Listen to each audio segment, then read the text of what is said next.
This is Scott Christiansen. He's a longtime head coach at Stillwater High School in Minnesota. He is a former Olympic coach. What year was that? 2008. 2008. World Championship coach. What? World Championship coach. World Championship. Oh, I thought you coached in the Olympics. World Championship. World Championship. So that's basically the same thing. And you've had 5 kids run under 4 We've minutes? had 4 alumni break 4 minutes in the mile, in the 2 mile from Stillwater. 4 alumni run under 4 minutes. Okay, great. So you are a fantastic coach, and one of the things you do well is have your kids run an excellent race strategy. And it was a little different than some coaches in that you would really teach the kids how to run, to start fast. And I quoted you from a clinic that you gave one time that if you're going to run that way, you better train that way. We definitely run an up-tempo race. We like the last 400 to be our fastest 400, obviously, but our second fastest 400 to be our first 400. And then the middle 2 400s a bit slower than the first one, and it works pretty well for high school situations. But if you're going to race that way, you've got to train that way as well. What kind of training? What would be a specific training for going? We don't do a lot of mileage. We do a lot of track work, and we train like probably collegiate 400, 800 meter runner, where we do a lot of speed endurance, special endurance 1, special endurance 2, set up in intervals and repetition running. So repeats of anywhere from 150 meters to 200 meters to 400 to 500 meters. And we do that at least a couple times a week. Okay, I remember that you had a workout one time where you did like 5 300s, something in that nature. We do 5 300s. I like 3 minutes rest with the boys, but we also do 8 by 400 with 3 minutes rest. For example, in the mile, physiologists have told me that if a person can run 8 by 400 with 3 minutes rest and do it 60 seconds or better, then they're capable of breaking 420 in the mile. So I've used that benchmark over and over and over again, and it's really worked well for our runners. And anybody that can break 420 is able to complete that workout. And runners that want to break 420 that can't complete that workout, they can't break 420. I know you used to do a lot of different things in training. Maybe things have changed, but I know that you used to do hills. We do and hills you for used to strength work. You used to have a long run.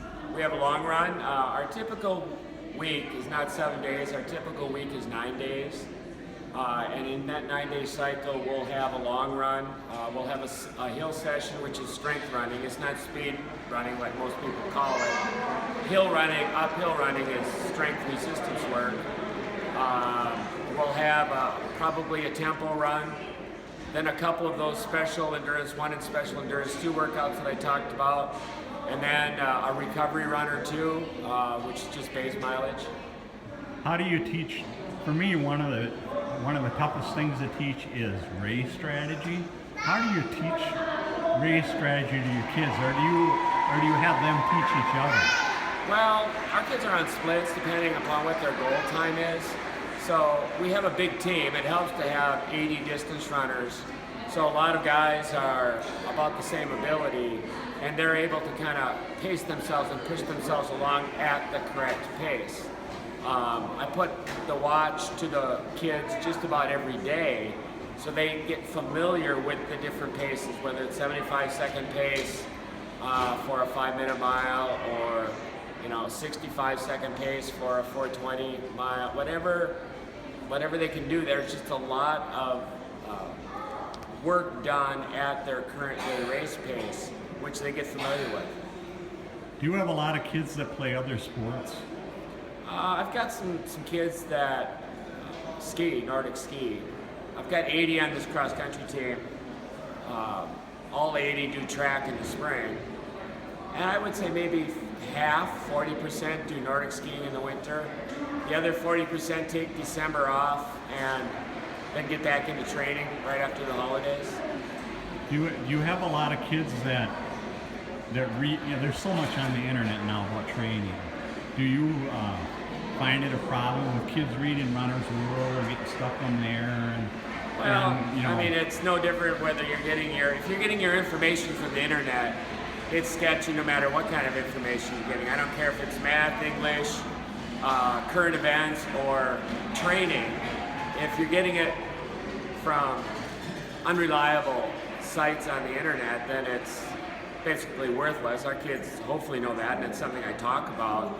But I'm sure they are on the internet. That's part of what they do. I think mostly what they do is they talk training back and forth with kids from other schools, things like that. And